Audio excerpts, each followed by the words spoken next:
Disponível agora para você, diretamente do Instituto Dom Bosco de Guarapuava, o nosso podcast Conversas de Pátio. Obrigada a você que nos acompanha pelas plataformas digitais. Meu nome é Marina Boava e o episódio de hoje é Essa Tal Criatividade. Iniciamos hoje o nosso Conversas de Pátio aqui do Instituto Dom Bosco de Guarapuava. E hoje nós temos conosco um convidado muito especial, que é o Eduardo. Ele veio falar com a gente sobre o que é essa tal criatividade.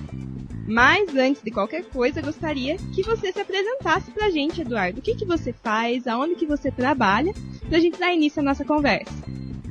Olá, Marina, bom dia.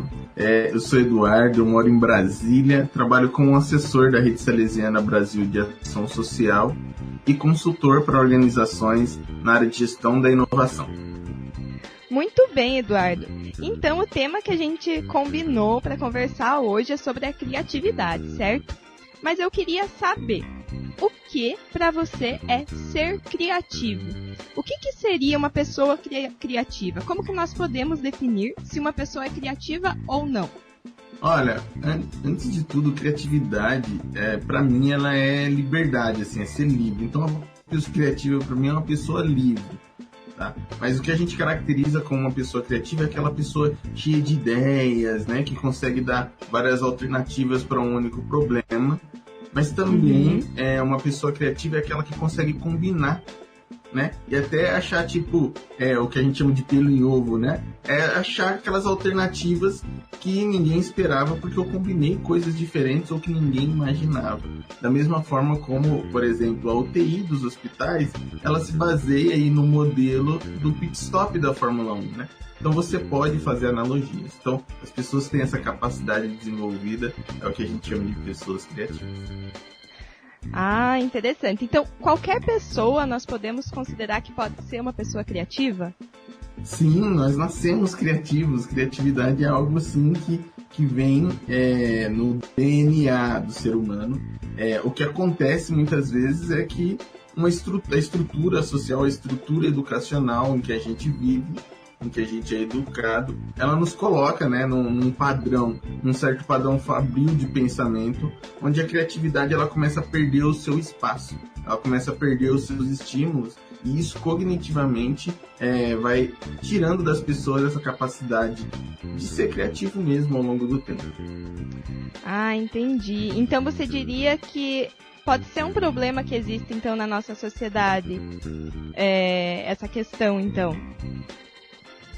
Sim, principalmente porque como a criatividade ela é algo natural do nosso cérebro, do nosso organismo, então quando nós temos isso podado, algumas áreas elas vão começando a minar o seu desenvolvimento, né?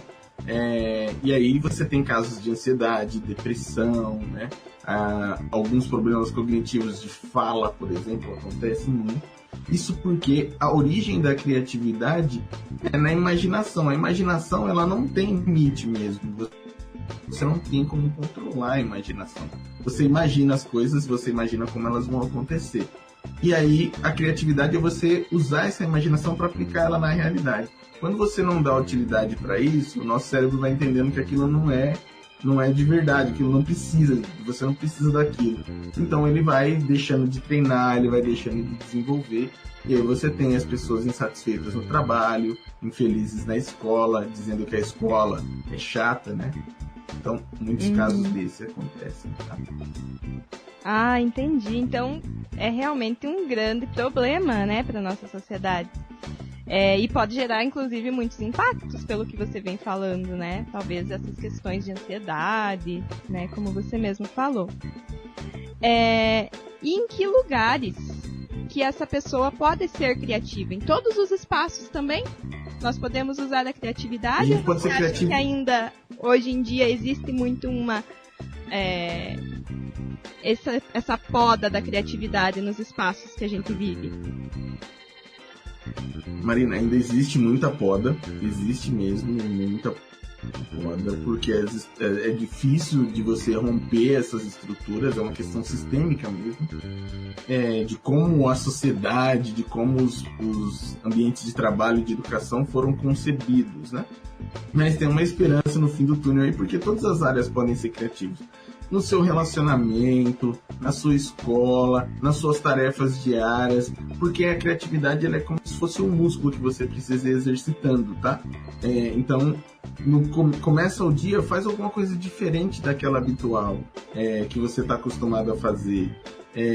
Faz um caminho diferente até a escola, até a sua casa, até o seu trabalho. Propõe algo diferente no relacionamento, né? Propõe uma tarefa ou um programa diferente para sua família. As pessoas começam a ficar mais felizes quando elas começam a fazer coisas diferentes. Às vezes fazer diferente é um exercício já para ter criatividade desenvolvida. Nossa, que dica interessante, gostei muito. Então, imaginemos agora, Eduardo, que você é um técnico de segurança do trabalho. E você, como técnico de segurança do trabalho, como que você poderia desenvolver a sua criatividade no dia a dia? Olha, eu poderia incentivar as pessoas de uma forma criativa, né, que atenda a necessidade delas, a usar o equipamento. Ao invés de ser assim, é uma regra estabelecida, eu posso usar outros elementos. Olha, é uma regra estabelecida, mas a gente pode usar ou com uma competição, ou um game, né, um jogo. Então, tudo isso eu posso ir fazendo de formas diferentes, tanto incentivo como uso. Eu posso desenhar ou pintar de forma chamativa, seguindo as normas, né? Mas eu posso pintar de forma chamativa, de forma diferente os equipamentos. Posso premiar quem usa mais. Posso dar apoio, dar suporte para quem usa menos e premiar quem usa mais os equipamentos. Então, seriam algumas formas aí como técnico de segurança do trabalho para você incentivar e estimular, né, a criatividade aí no ambiente de segurança do trabalho, porque criatividade é assunto sério, né? Sim, que legal. E atualmente também, dentro do âmbito de educação, os educadores, os professores tiveram que se desdobrar, né, para ser criativos nesse meio, né, pandêmico, nesse meio online que a gente vem utilizando tanto. Então esse tema, assim, eu acredito que é muito interessante, inclusive, né, da gente pesquisar mais, da gente entender mais. E teria algum aplicativo, algum programa, alguma coisa que você poderia indicar pra gente que seria muito legal, muito bom pra gente desenvolver também a nossa criatividade?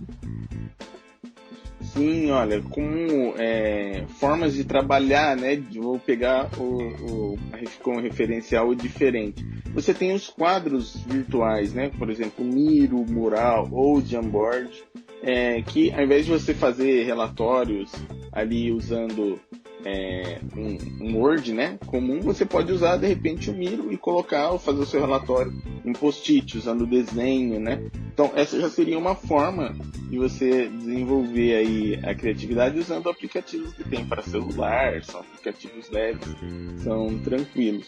Outro é você usar recursos como o Kahoot, que você faz quizzes e aí você consegue pesquisar e etc. E uma outra dica também, essa dica aqui ela é matadora, que é você usar esses aplicativos de desenho, né? Ao invés de você falar ou de você escrever, você desenha e isso já fica como um estímulo para o cérebro, para a criatividade aí, que aí você começa a fazer analogias. Exatamente. E ao longo do tempo, nós vamos percebendo que nós somos podados, né, o tempo todo por meio de julgamentos, de falas. E poucas vezes as pessoas são encorajadas de verdade pelas ideias que dão. Esse julgar, você acredita que pode acabar prejudicando o nosso processo criativo? O que você teria a dizer sobre isso? Olha, eu gostaria de dizer que a criatividade, ela é quem nós somos, tá? e a forma como a gente aplica isso. Da mesma forma como a gente era pequeno e brincava de carrinho ou de boneca, né? Então o carrinho ali, o desenho do tapete ou o desenho no chão era uma pista super Power Blaster, assim, né? Super descolada. Ou até com a boneca que você tem ali uma família, tem uma rotina. Tudo isso são exercícios para a criatividade. Então você limitar a sua criatividade também é limitar quem você é. Então não se limitem, né? Ou seja, sejam ilimitados com a criatividade e usem ela de forma para agregar a vida das pessoas. Então você perguntar e checar com as pessoas como que aquilo junto, né? Pode ser melhor, também é ser criativo e criar com o outro, né? Criar com o outro é uma forma de potencializar a sua criatividade aí. Ótimo! Muito legal a nossa conversa de hoje, Eduardo. Acredito que esse tema que você traz pode acrescentar muito em nosso dia a dia. No dia a dia, como a gente falou, de qualquer pessoa e em qualquer situação, em qualquer lugar. Queria mais uma vez agradecer a sua disponibilidade, o fato de reservar um tempinho aí na sua agenda para conversar conosco. E até mais. Obrigado pela conversa de hoje. Até mais. Obrigado, Marina. Obrigado, pessoal de Guarapuava. Até a próxima. Obrigada a você que ouviu este episódio de Conversas de Pátio, nosso podcast do Instituto Dom Bosco de Guarapuava. Estamos disponíveis no Spotify, Facebook, Instagram e YouTube. Você quer contribuir com a gente? Através de transferência bancária ou pela União pela Vida. Mais informações em nossas redes sociais. Até o próximo episódio!